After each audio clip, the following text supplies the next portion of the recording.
Former President Rodrigo Roa Duterte appointed you as PCO General Manager. Hindi ko po narinig, Mr. Chair. Huwag kang ngumiti sa akin. Ano naman iyo? Sagutin mo yung tanong ko. Kasi totoo naman sinabi yun eh.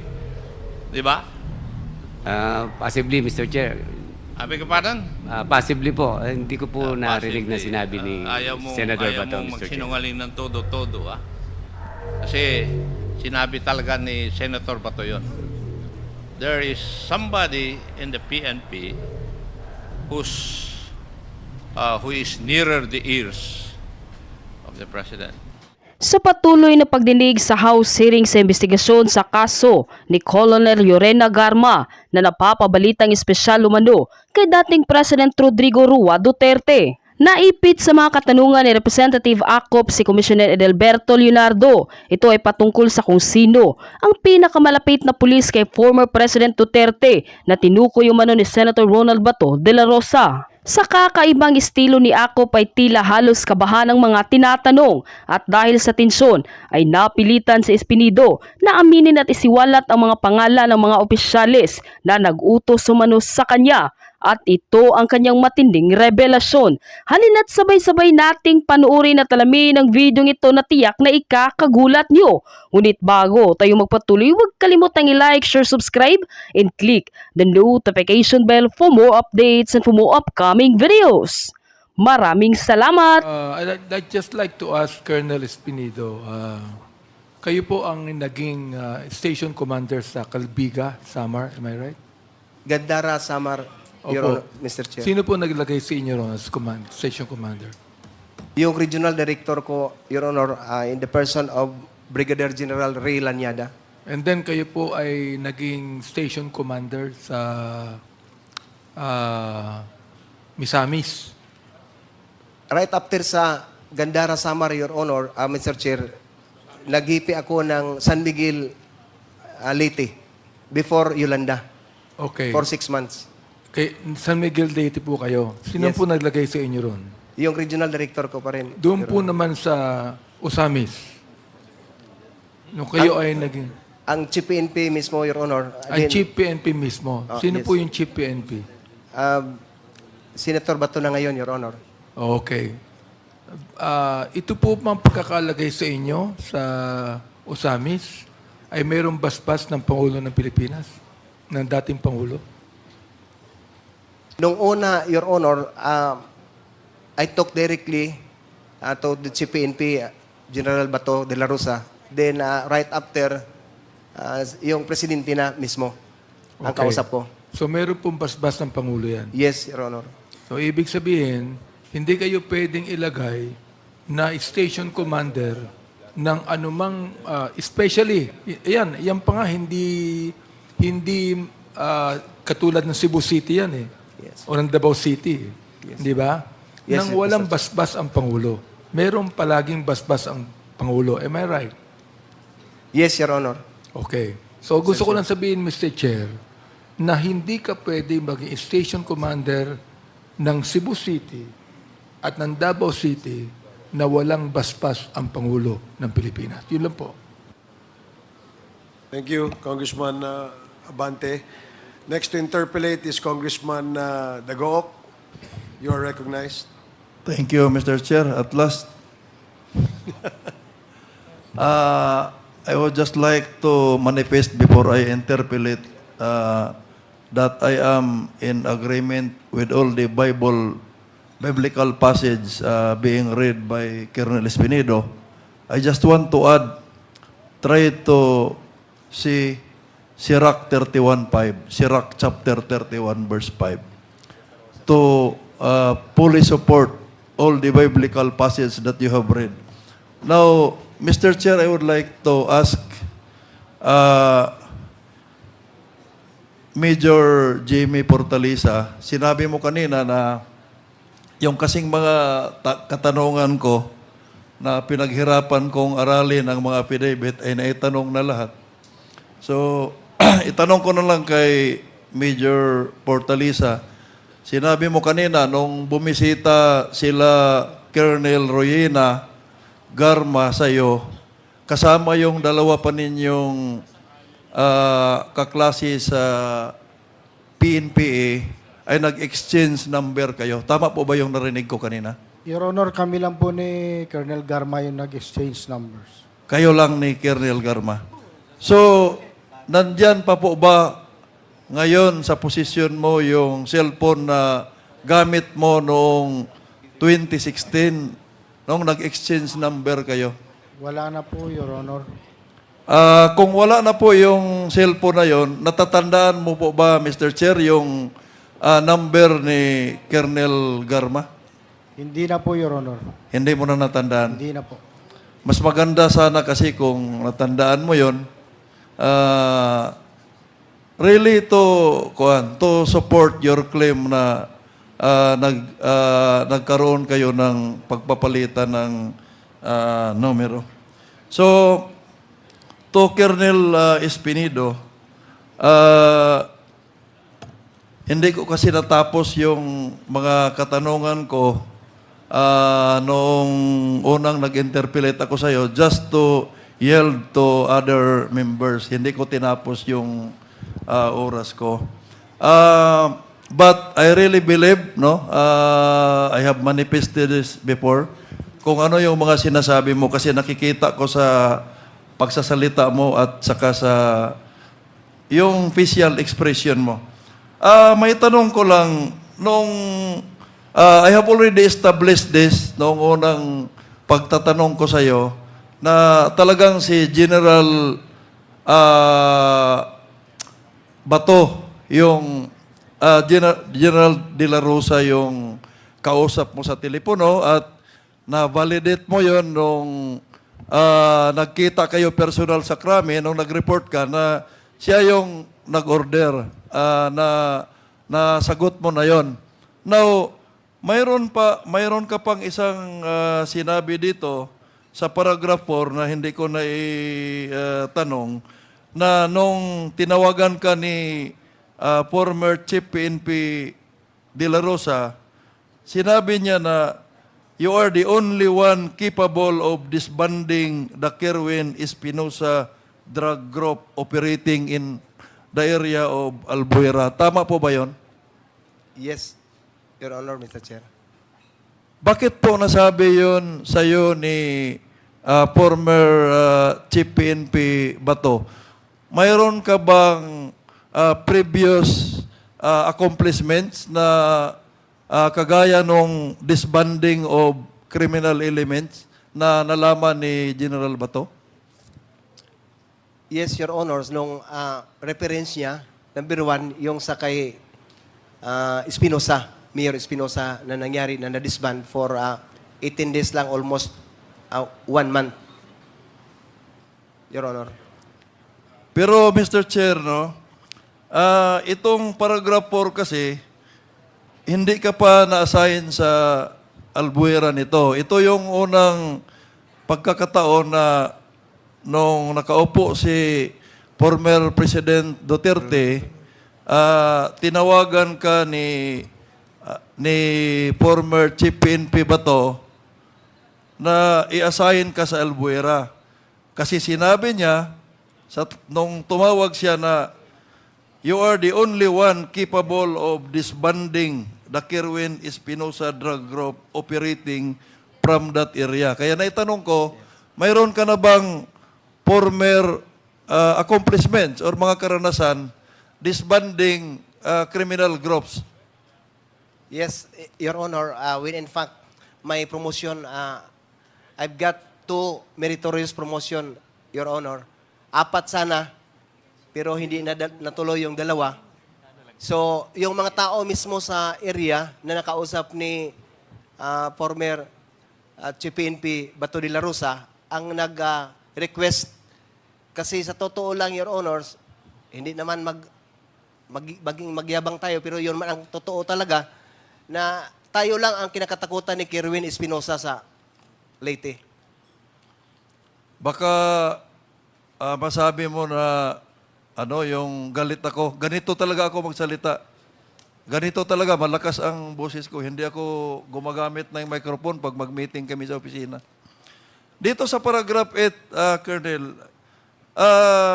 sinabi mo dito na mayroon kang ledger o logbook, no, na hawak implicating police officials. Doon sa second to the last sentence, mayroon kang sinabi na mayroong gustong ipadelete sa logbook. Gusto niyang ipadelete sa logbook yung mga pangalan. Kasi nasa payout sila, no, nung mga high-ranking police officials.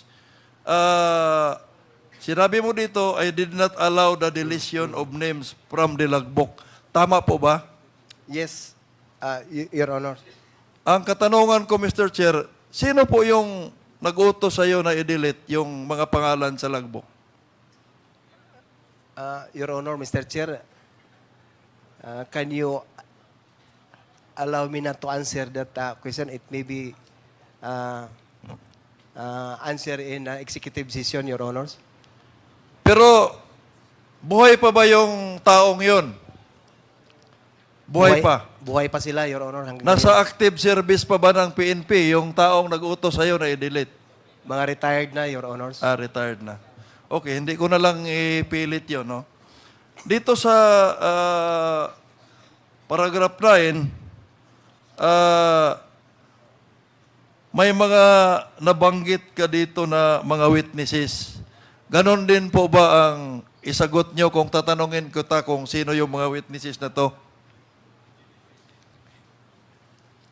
Yes, Your Honors. Pero hindi mo pwedeng isulat.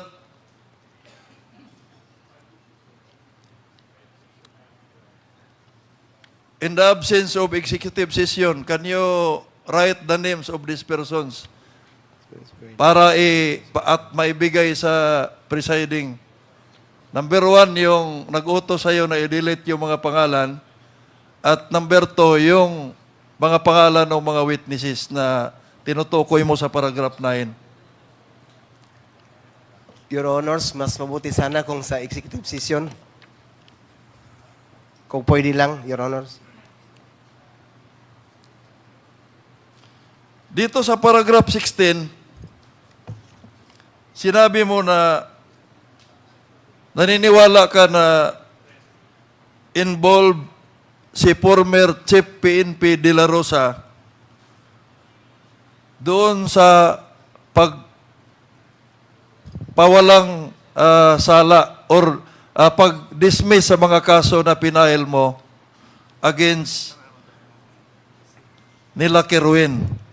Paano mo nasabi na yung dismissal ng mga kaso na yon ay dahil sa involvement ng inyong former Chief PNP? Your Honors, maraming mga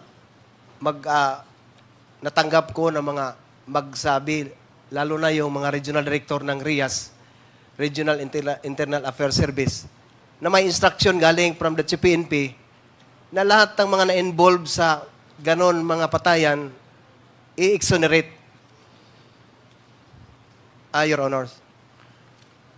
Yun bang mga tinutukoy mo na nag-release sa'yo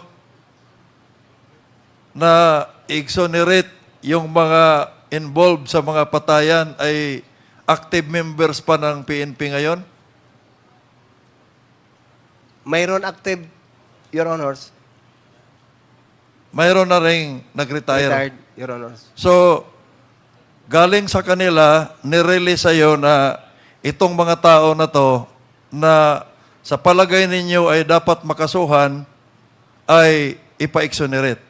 Yes, Your Honor. At saka tayo nag-file din ng complaint, Your Honor, sa Albuera. 10 uniform force, personnel sa National Internal Affairs Service or NIAS at saka 23 uniform personnel sa Regional Internal Affairs Service sa RIAS. Pero sa pag-alam ko, Your Honors, exonerate halos sila lahat. So, dahil doon, ikaw ay naniniwala na totoo yung mga sinabi ng mga higher officers na nagsabi sa iyo na exonerate sila na yung utos na yan ay galing sa Chief PNP. Yes, Your Honor. True. Sa regional director mismo ng Region 8, Your Honors, when he gave a result from his investigation, lahat natanong niya yung mga witnesses natin at saka nirecommend niya for dismissal from service. Pero yun man lang ang magdesisyon, ang regional director, pinakataas ang Chief PNP, Your Honors. Yung regional director na yon ay active service pa o Retired, Retired Your na. Honors. Colonel, ano po ba ang kaibahan ng executive para sa iyo? Ano po ba ang kaibahan ng executive session at saka isulat mo yung mga pangalan na hinihingi ng representasyon na to? Kasi napaka-importante po yon. Para at least, kasi ang krusada mo po kasi, malinis yung PNP na pinagsisilbihan mo ng 28 years. At nandyan ka na sa punto na hindi lang step 1 yung ginagawa mo. Para sa akin, kung hanggang step 10 yung malinis natin, nasa step 6 ka na. So, ano po ba ang kaibahan nung executive session na hinihingi mo at isulat lang yung mga pangalan na tinatanong ng representasyong ito?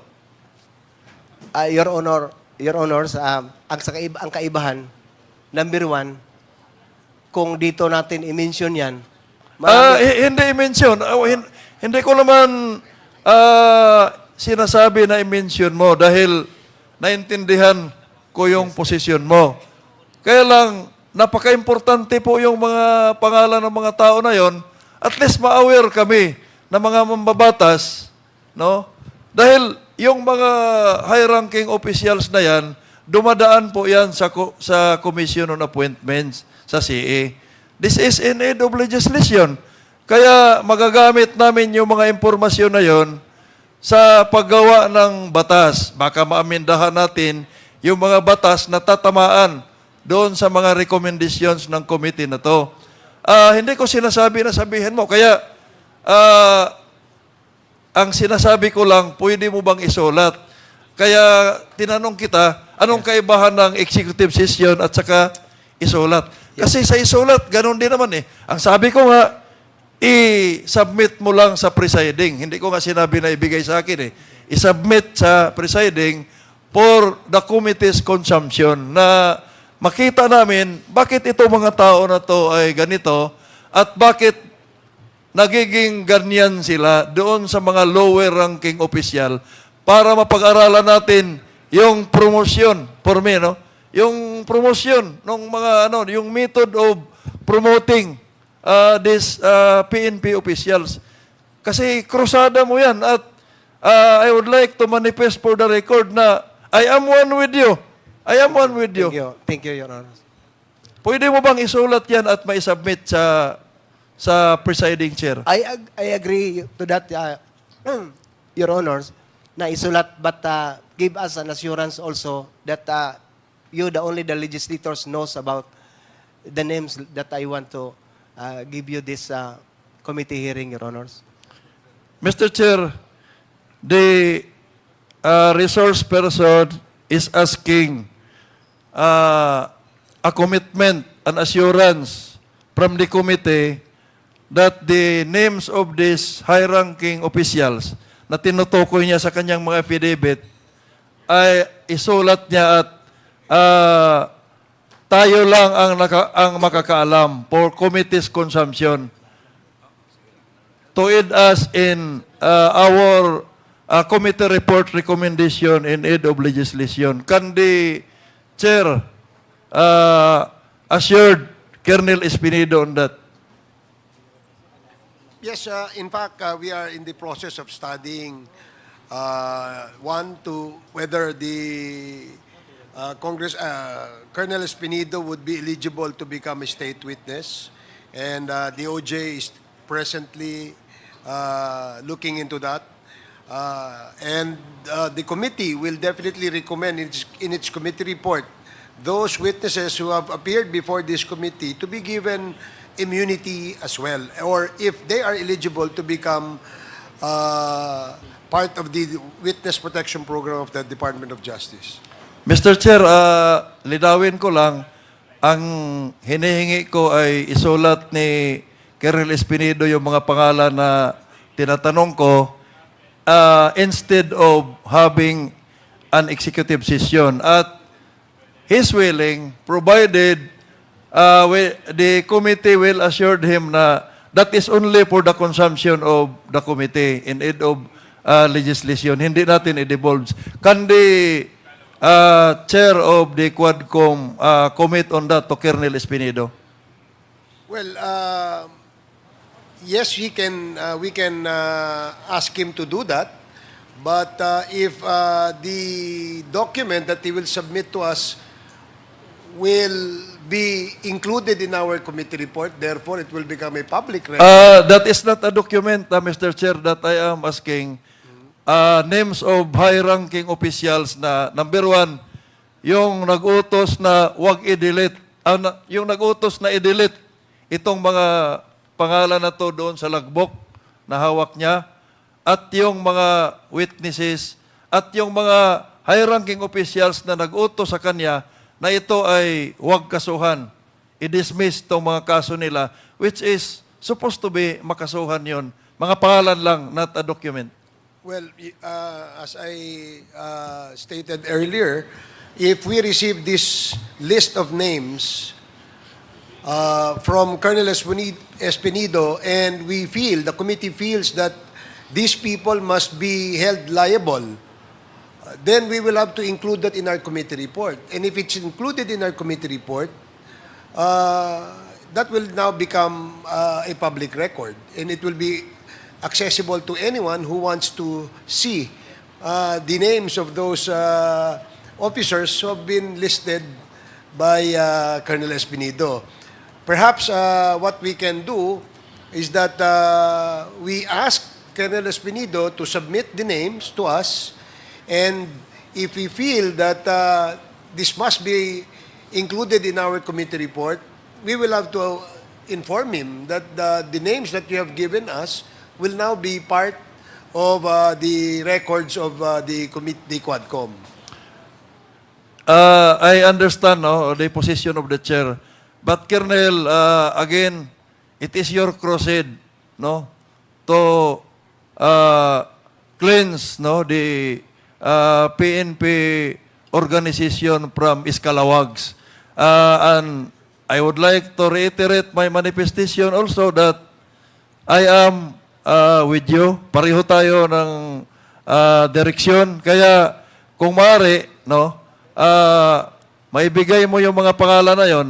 Anyway, dapat lang naman makasuhan yung dapat makasuhan. Kasi as of now, hindi sila nanagot.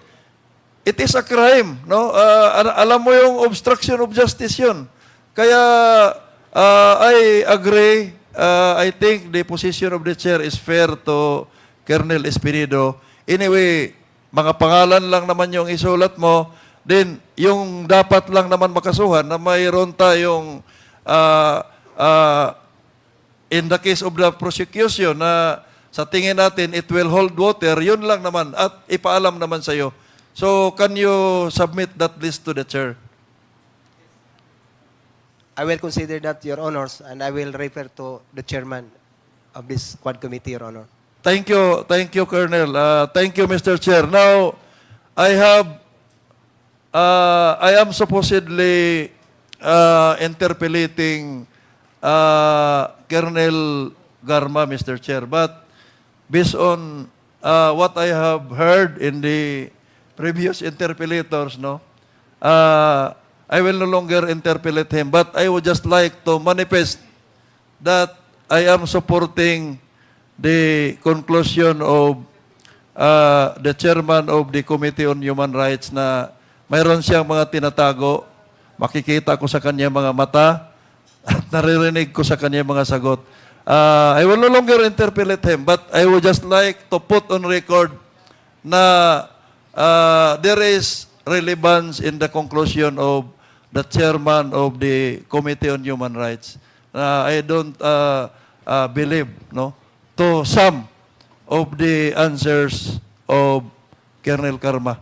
Thank you, Mr. Chair. Thank you, Congressman Dagoc. And the last but not the least interpellator,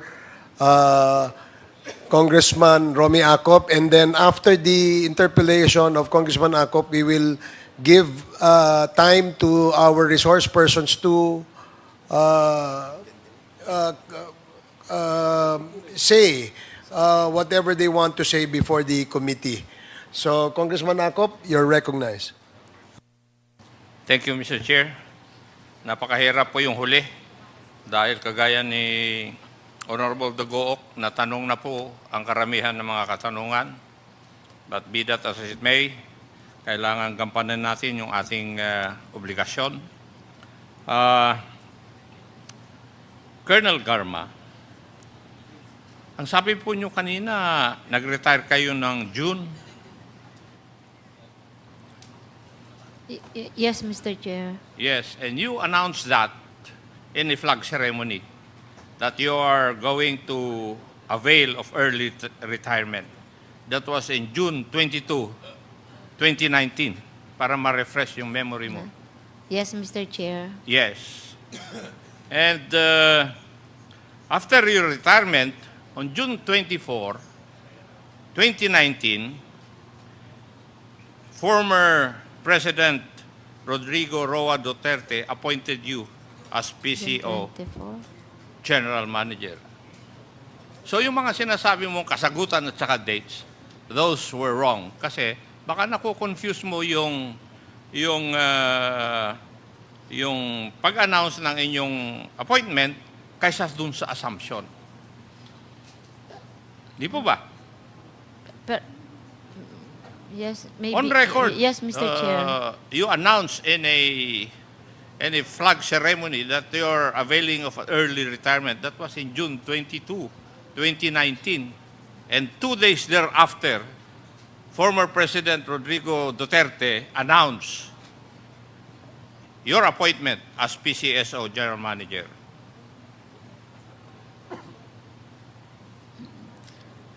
Ganun kakalakas.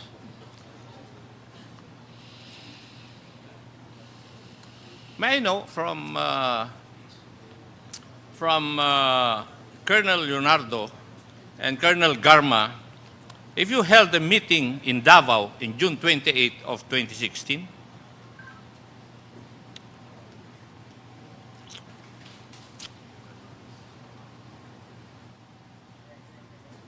If I may, Mr. Yeah, Chair. kayong dalawang tinatanong ko eh.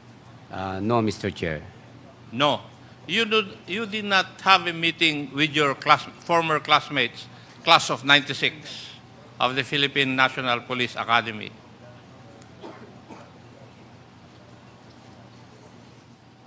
Remember, you are under oath, ha? On that very day, Mr. Chair. Ano? Same day, Mr. Chair.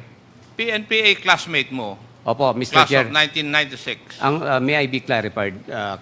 Nagkaroon Chair? kayo ng meeting doon sa Davao last June 28, 2016.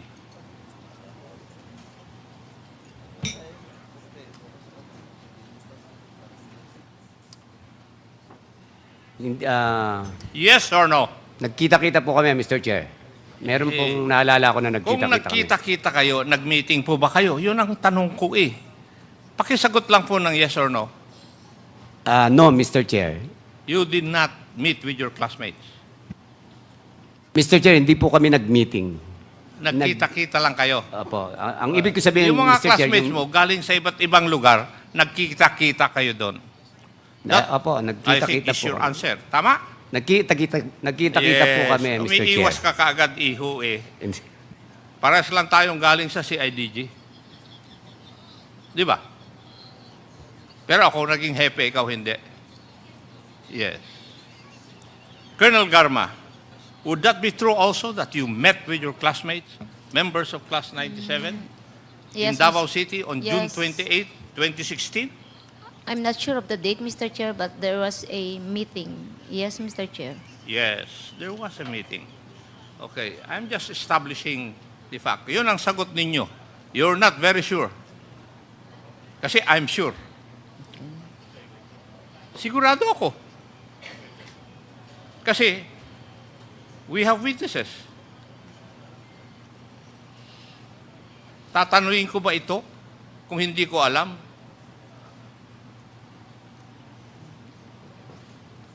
You're under oath. Yes, Mr. Chair. Yes, you met. Yes, Kasi Mr. matter I of fact, said yes, may Mr. sinundo ka Chair. pa nga sa airport eh. Di ba? Not recall. I'm just refreshing your memory. Correct? So, you met before July 1 of 2016 when former President Rodrigo Roa Duterte took officially office. Now, Mr. Chair, may I move that we direct the Director General of PDEA to come up with a study kung saan nagsimula talaga yung drug list. Kasi ang report po merong una, original, may second, at saka may third. May I move, Mr. Chair, that we direct Director General of PDEA to conduct an investigation kung saan nagsimula, ano yung nasa listahan, and where did it originate. So move, Mr. Chair. Second. Okay, there is a motion as stated and duly seconded. Second. Are there any objections? No objections. The motion is carried. DG Lasso, you are directed to comply with the request of Congressman Akop with regards to the list of the first, the second, and the third list. There, according to reports, Mr. Chair, there are three lists. The original, the first, and a commendation of the first and second. Yes, Your Honor. Thank you, Mr. Chair. May I ask Director General Lasso, what do you understand by the phrase or the statement, there is always a time for reckoning?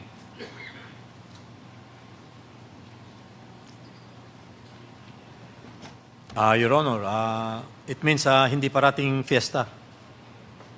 Hindi parating nakahilata. Sometimes dadapa ka rin. Hindi palaging sarap, may hirap din. Yes, Your Honor. Thank you, Mr. Chair. Karamihan po sa tanong kanina ay tungkol sa kung gaano po kalapit si Colonel Leonardo at si Colonel Garma doon sa ating former President, President Duterte. May I know kung sino po ang pinaka-senior na police officer present this evening? Oh, tama, this evening na pala. May I know who is the most senior officer? Please identify yourself. Good evening, Mr. Chair, Your Honor. I'm Police Brigadier General Noel Sandoval from the DADM. Anong class ka sa PNP? 94, sir. 1994. Okay. Yes, sir. And you have been in the service for a long time? 32 years, sir. 32 years.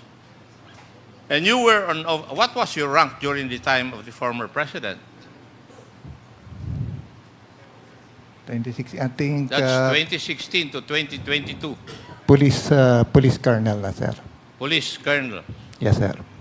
Nung panahon na yon, ano sa palagay mo o sino sa palagay mo ang tatlong opisyal na pinakamalakas kay former President Duterte?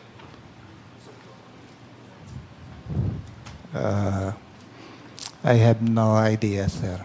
You do not have an opinion? At all? General, did you take your oath? Yes, sir. Yes. Yes, sir. I'm just reminding you.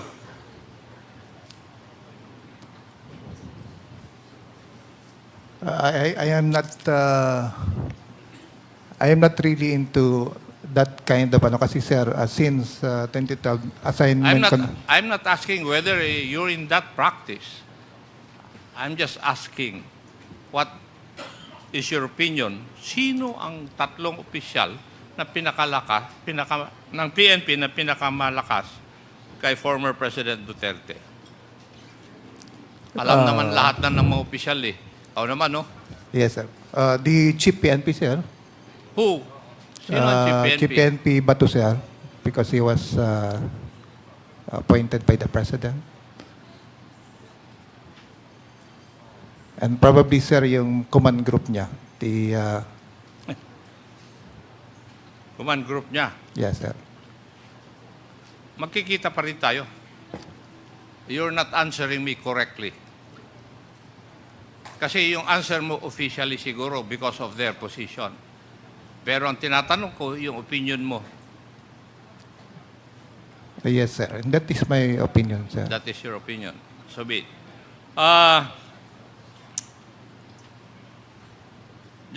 Colonel Leonardo, were you the one who introduced Colonel Garma to then President Duterte? No, no, Mr. Chair. No. No. Sigurado ka doon? Yes, Mr. Chair. Sino ang mas malakas sa inyo ni General De La Rosa kay former President Duterte? Kasi ito yung mga tanong na indirectly tinatanong ng aking mga kasamahan eh. Ako na lang magtatanong ng diretso.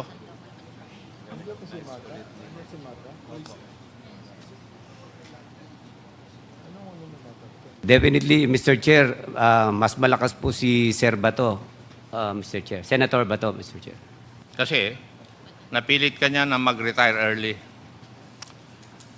I believe otherwise, Colonel. You know why? Narinig ko na minsan yung sinabi ni Bato, meron pang isang opisyal na mas malapit sa tainga ni former President Rodrigo Roa Duterte. Hindi mo ba narinig yun?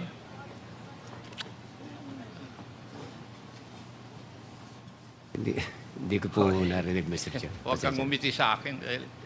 Ano naman iyo? Sagutin mo yung tanong ko. Kasi totoo naman sinabi yun eh. Di ba? Possibly, Mr. Chair. Abi ka pa rin? Possibly po. Hindi ko po narinig na sinabi ni Senator Bato, ayaw mong Mr. Chair. magsinungaling ng todo-todo. Kasi sinabi talaga ni Senator Bato yun. There is somebody in the PNP who is nearer the ears of the President. Hindi nga siya nagbanggit ng pangalan, pero merong alingas-ngas kung sino yon. Now, Madam Garma, you have always denied na close ka sa Presidente. Pero there had been reports na ikaw ay nakakadiretso doon sa Malacanang. Basta't dumaan ka kay Senator Bongo. Would that be correct?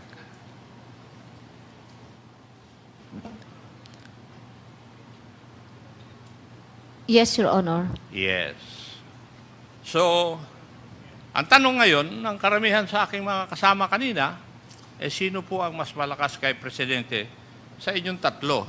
Si Senator De La Rosa, Colonel Leonardo, or Colonel Garma? Siguro yung mga tao na present ngayon, nanonood, kayo na po ang bahala mag-determine kung sino po ang mas malakas. Kasi sa akin, meron po akong sariling panukala o pag-iisip kung sino. Now, may I request Jail Captain Poro? Yeah. The third in command of the Davao Penal Colony. And the one in charge of the Bartolina.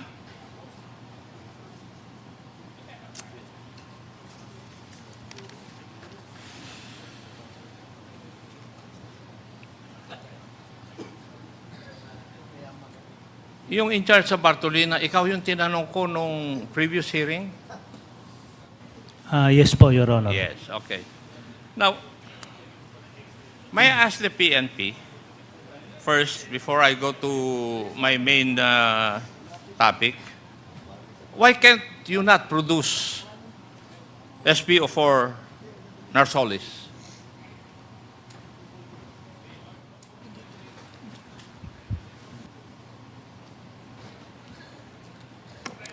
Do you not know where he is?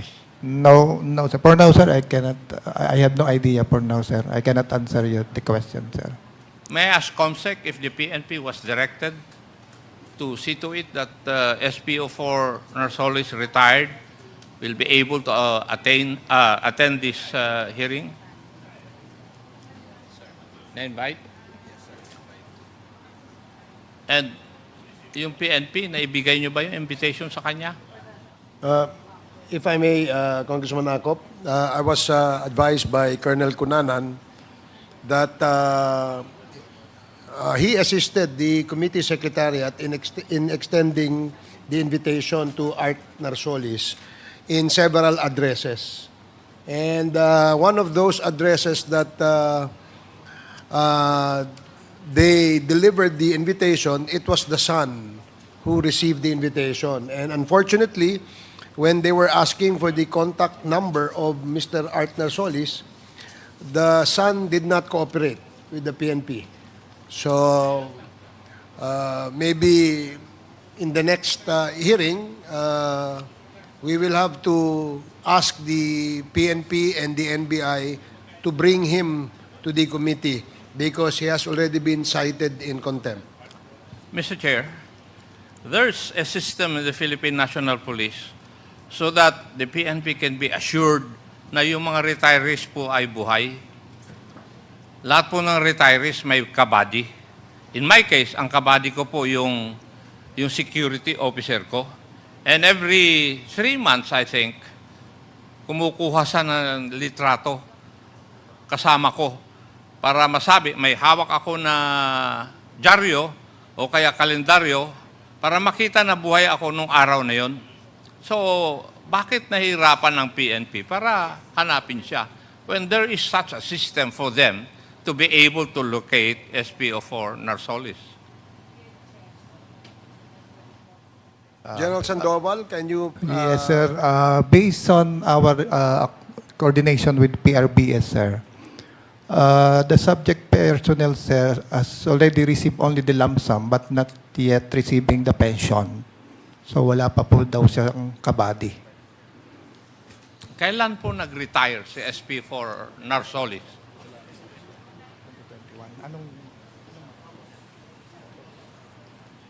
August 2021, sir. 2021. Yes, sir.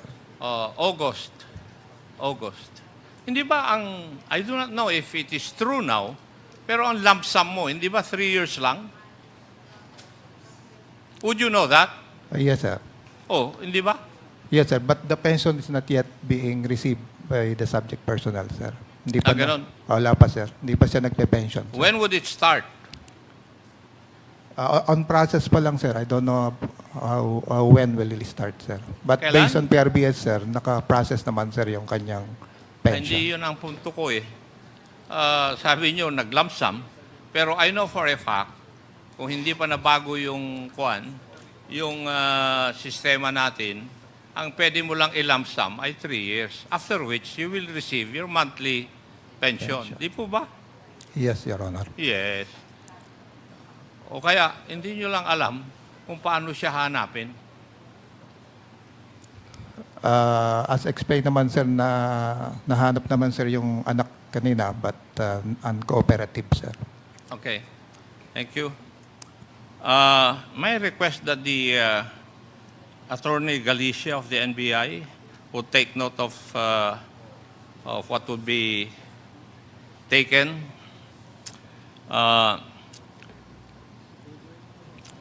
After the numerous hearings of this Quad Committee on Extrajudicial Killing, nandito na po lahat yung major players ng conspiracy to commit murder doon po sa Davao Penal Colony.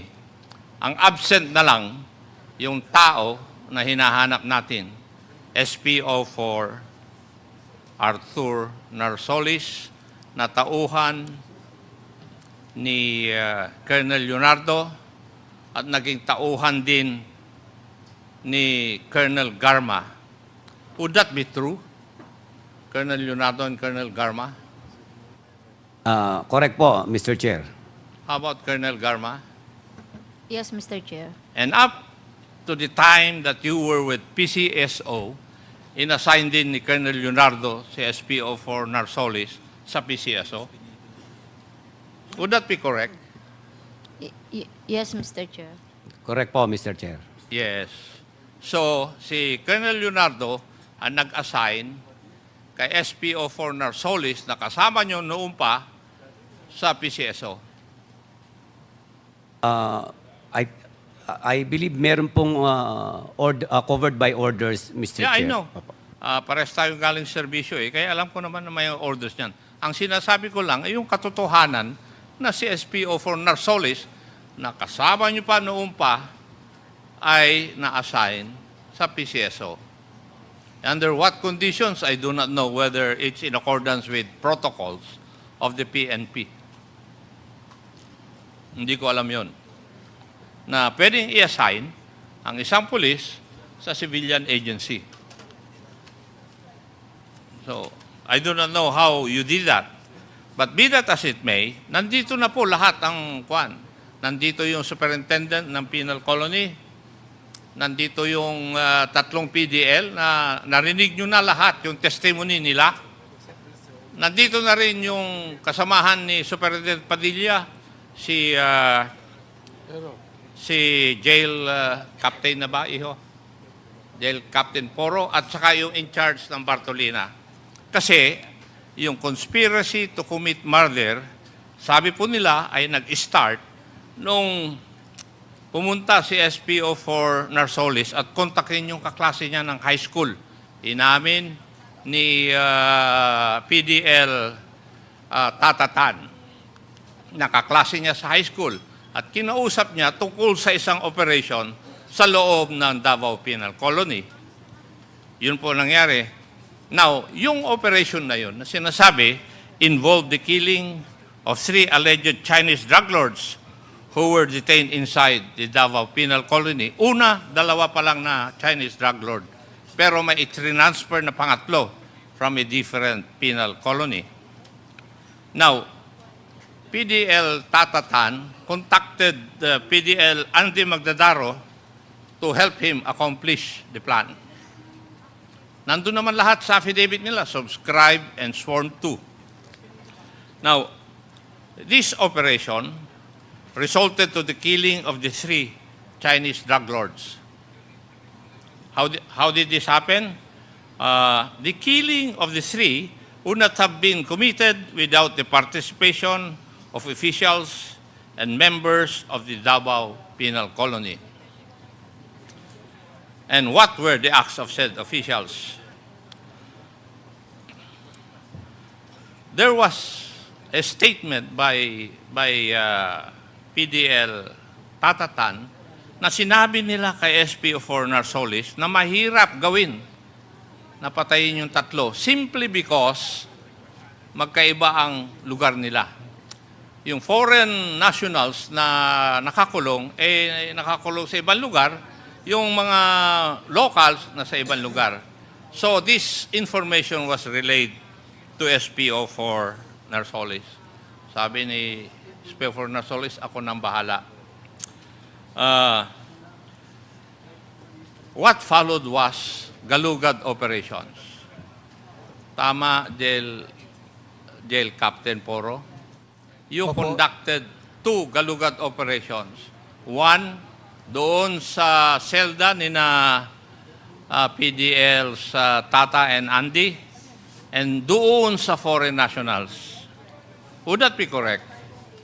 Opo, Your Honor. Correct. And according to your statement and answer to the questions, inamin mo na it was in accordance with the approval of your jail superintendent. Yes, Your Honor. You stated or you answered that under oath. Yes, opo, Your Tama. Honor. Opo. Okay? Now, sa galugad operations na kinonduct dito sa dalawang local PDLs, ang nakita nyo ay empty shabu sachets. Opo, Your Honor. Empty shabu sachets. Opo. Walang shabu, kundi sachet lang. Tama? Opo, Your Honor. Yes. And naggalugad din kayo, nag-conduct kayo ng galugad operations doon sa foreign nationals. Tama? Tama po, Your Honor. Ano po ang nakita nyo, ang nakuha nyo doon sa tatlong foreign national PDLs? May mga cellphone, pocket wifi, charger, pati po mga playing cards po, Your Honor. And because of these violations, according to you, they were ordered to be placed in a Bartolina, Celda number 6. Walang ano po, Your Honor. SOP kasi, Your Honor, pagka nakabiolate ng prison rules, pwede na po ilagay kagad doon sa preventive cell. Pero ang nakalagay po doon, Your Honor, yung ship commander po. Tinorder ko sa ship commander. Huwag ka nang umiwas, iyo. Opo. Kasi kahit na papaano, sasabit ka. Huwag ka nang umiwas. Iiwas ka pa eh. Di ba? Do not justify anymore, iho. Kasi nandun pa lang sa pagsasagot mo dito sa katanungan namin and your answers were all under oath, may sabit ka. Sinasabi ko na sa iyo. Now, also, during that time, according to the one in charge of the Bartolinas, there were 6 Bartolinas there. Tama? Iho, yung in charge ng Bartolina, sinagot mo sa akin noon 6. Yes po, Your Honor. 3 malaki, 3 maliit. Yes po, Your Honor. Oh, tama, yung sagot mo. Tapos, what is startling about your statements would be the fact na yung 5 Bartolina, punong-puno, sobra na yung mga tao na nandun. That was your answer sa aking pagtatanong nung nandun ka nakaupo. Yes po, Your Honor. Oh, so, punong-puno. Pero ang sinagot mo, doon sa Celda number 6, 2 lang ang nandun. Tama? At ang 2 nandun ay si PDL Tata at saka si PDL Andy. Correct? Yes po, Your Honor. Ang tanong ko, bakit punong-puno yung 5 na selda ng Bartolina, bakit hindi nyo dinala doon sa selda number 6 na 2 lang ang nandun? Hindi mo masagot nun. Hindi. Ang sagot mo sa akin nun, if I remember it perfectly, hindi ka naka-duty. It's on record. Your Honor, hindi po ako naka-duty ng August 13 po. Kaya nga, yun ang sagot mo sa akin noon. Ang sagot mo, nung tinanong kita, bakit punong-puno yung 5 selda, doon sa pang-6 na selda, 2 lang andon, dapat transfer mo. Di ba? Kung wala kayong plano, dapat pinuno nyo yun. Pero in-reserve nyo yun para doon sa 2, kay Tata Andy at saka PDL Tata. At doon nyo dadalhin din o dinala yung 3 foreign PDLs kasama nung 2. Pwede po magpaliwanag, Your Honor. Ano ipapaliwanag mo, iho? Wala pa naman akong ang tinatanong ko, hindi ba ganun ang nangyari? Ang pag-a-assign po kasi Akala ko ba hindi ka duty para kaya hindi mo alam? Nung August 13 po ako hindi duty, Your Honor. Nung Sabado. Kaya Sabado-Linggo man po ang kaya nga, rest day ko. Huwag ka nang umiwas, iho, at sabit ka rin. Sinasabi ko na sa iyo. Kasi yung mga circumstances would point to the fact na kaya ko nga tinanong nung araw na yon, ilan ang Bartolina? Ang sagot mo, 6. 3 malaki, 3 maliit.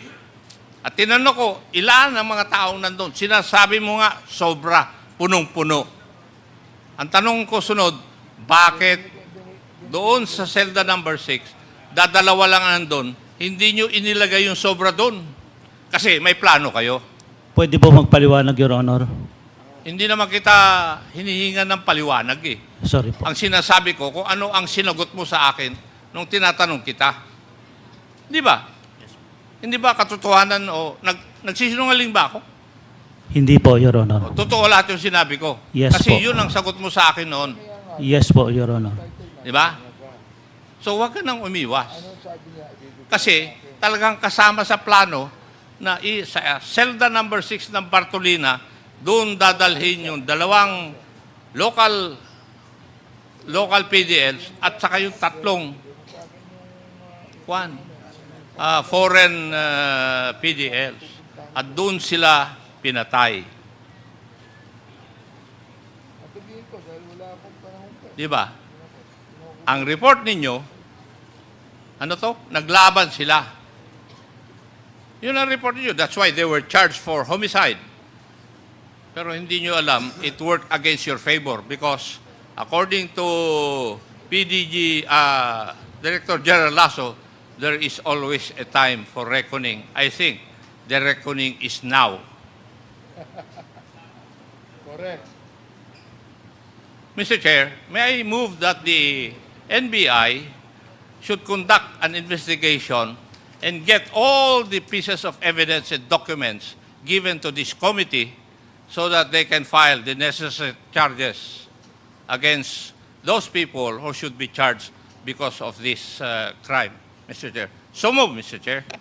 Second, there is a motion to direct the NBI to conduct a thorough investigation on the death that happened in the Davao Penal Colony, and it was duly seconded. Are there any objections? Hearing none, the motion is carried.